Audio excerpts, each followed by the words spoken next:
Hi, I'm Stephanie Hansen, and I am here to share with you the 3 theories that I have chose that I would implement into my facility as an administrator.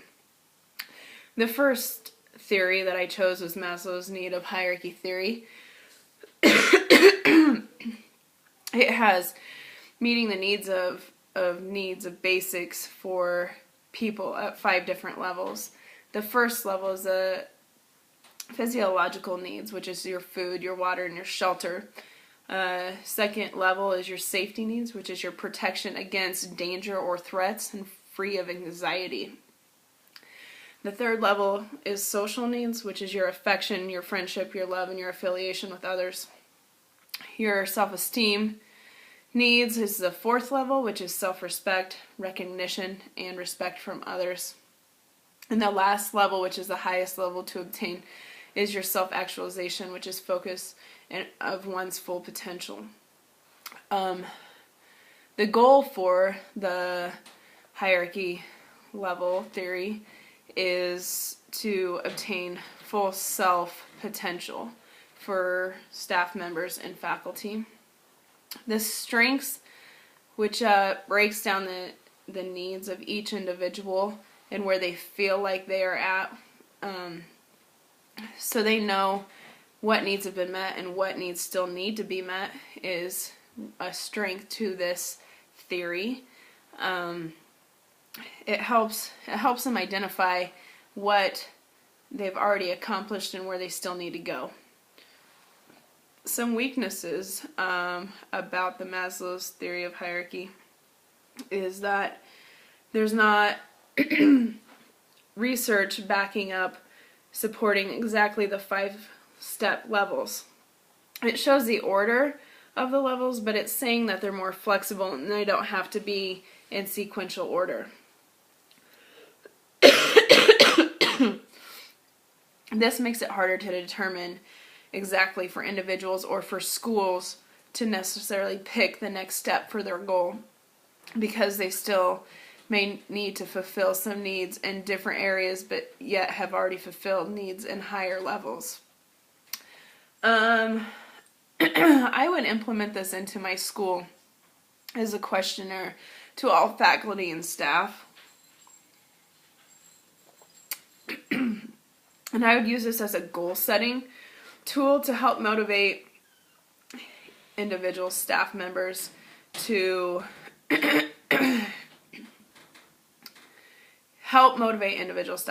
move to their next level or what their next need is to be fulfilled.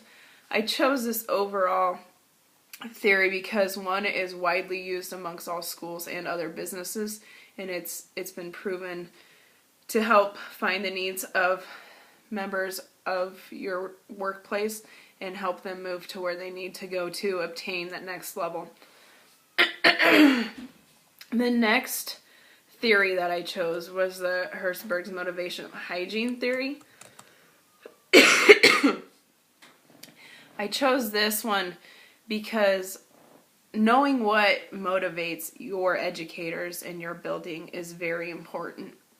And I felt like this pinpointed some of the things that would help make it more black and white for somebody to see what's working for this teacher, what's not working for another.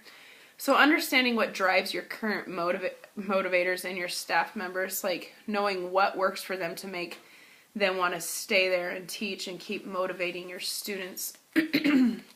Some hygiene factors, or your non-motivators, factors that they basically disable motivation.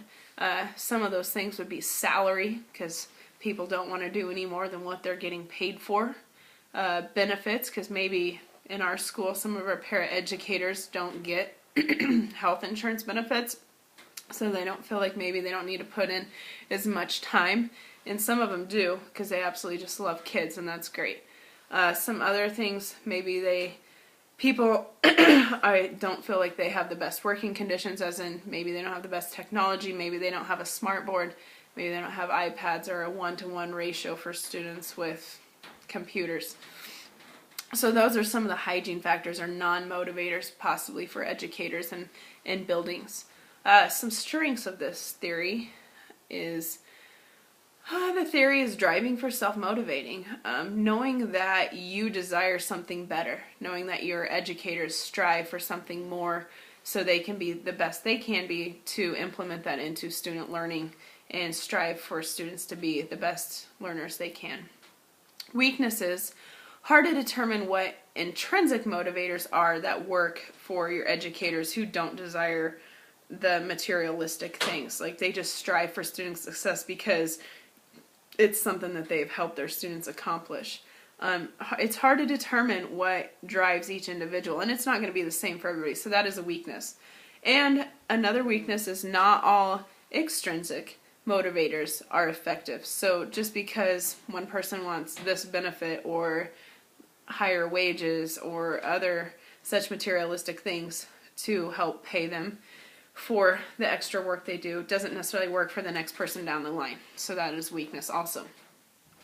This I would implement by just trying to create a happy climate, working environment for all staff, all students, building great rapport with my faculty and staff by letting them know that I know them on a personal level, addressing them by their name, greeting them every morning by their name with a smile, popping in and out of their rooms, letting them know that they're important to the school as a staff member and what they do is extremely important, and them shaping the lives of young kids and how big of a role they play in our school.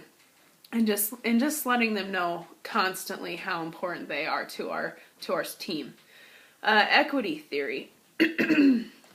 I chose this theory because I hear a lot about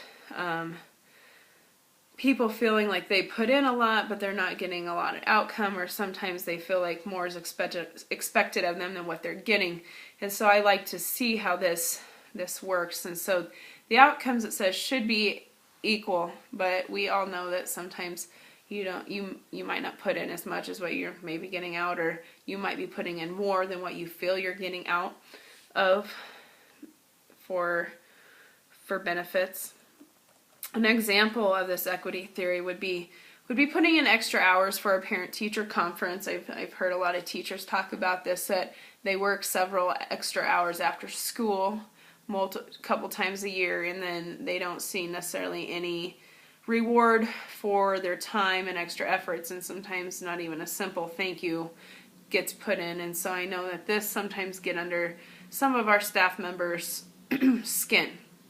So a strength as a part of a union, as an education union, that it would help make outputs fair across the board of all educators, that if there was a distinct, this is what you do, this is what you get. So like knowing that they would receive a full day of, they've worked 8 extra hours, they're going to earn an 8-hour day or 8 hours extra in comp time that they can use anywhere they would like. A weakness to this theory of the equity theory is based on a person's perception. And so the validity is skewed to one's belief. So there is no necessarily correct answer to what is fair and not fair. It will vary from person to person, from school to school. So this definitely has to be set by administration. How I'd implement this in my school is to inform faculty and staff of the benefits that they will all receive in each person's respective level on the pay scale. So knowing starting off that they're a teacher of this many years and these are their extracurricular duties and this is where they'll sit. Another thing is just acknowledging them for their efforts and all the hard work they do put in, because sometimes just an extra pat on the back goes a long ways, letting them know that they are appreciating what they do is great for our school.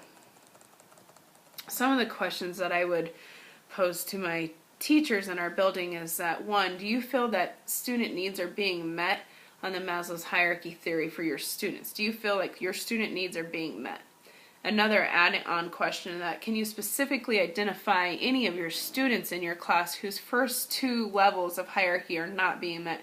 Do you feel like there's kids in your class who don't have food, shelter, or water, or who aren't feeling the protection or, free of danger and threats or free of anxiety in their home life, which I'm sure there's students every day. that we see that have problems with this.